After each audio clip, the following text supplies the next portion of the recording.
Good day everyone. My name is Lawrence Harvey Isayo, and for this presentation, I'll be answering some questions about analyzing sources and retraction of Dr. Jose Rizal. Okay, let's start. Okay, number one. Why is it important to examine the source of context and content? For me, syempre, mahalagang examine ang content and context ng isang source kasi dito natin mas nauunawaan kung ano talaga ang gusto iparating ng author.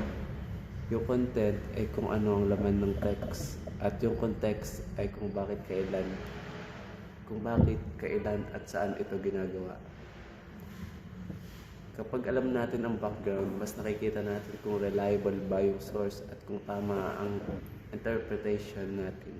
In short, content gives the message and context gives the meaning behind it. Number 2. Why is it important to identify the historical importance of a text? Mahalaga ring malaman natin ang historical importance ng isang text kasi dito natin nakikita kung paano ito konektado sa mga pangyayari sa nakaraan. It helps us understand kung paano nakaka-apekto ang text sa mga tao at sa lipunan noong panahon na yun. At the same time, natututo tayo sa mga aral na pwede pa rin nating magamit sa panahon ngayon. It's like connecting the past to the present. Question number 3. How do credible evidence help support the other point of view? Ang credible evidence ay nakakatulong para patunayan na totoo at maaasahan ang sinabi ng author. Kapag may matibay na ebidensya, may convincing ang point of view niya. Pero kung wala, parang opinion lang walang basehan. Kaya evidence gives strength and trust sa argument ng author. Okay, question number 4. How do you determine the author's main argument? Usually, nalalaman ko ang main argument ng author kapag inuulit niya yung pinaka-ideas text.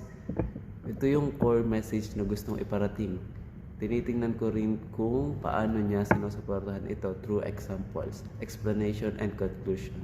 Sa madaling salita, ito yung sagot sa tanong niya. Ano ba talaga ang gustong patunayan ng author? Question number 5. Explain the content of retraction of Rizal and why did it become controversial?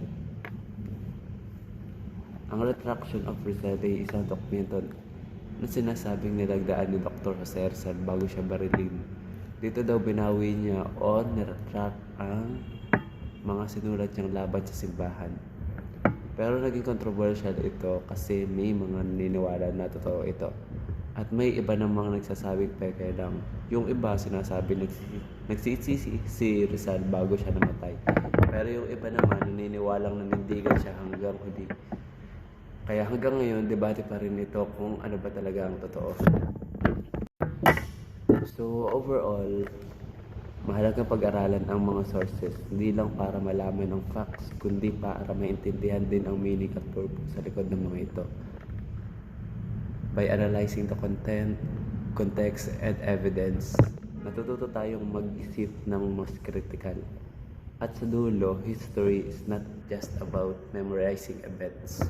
It's about learning from the people, their choices, and their stories. Salamat po sa pakikinig.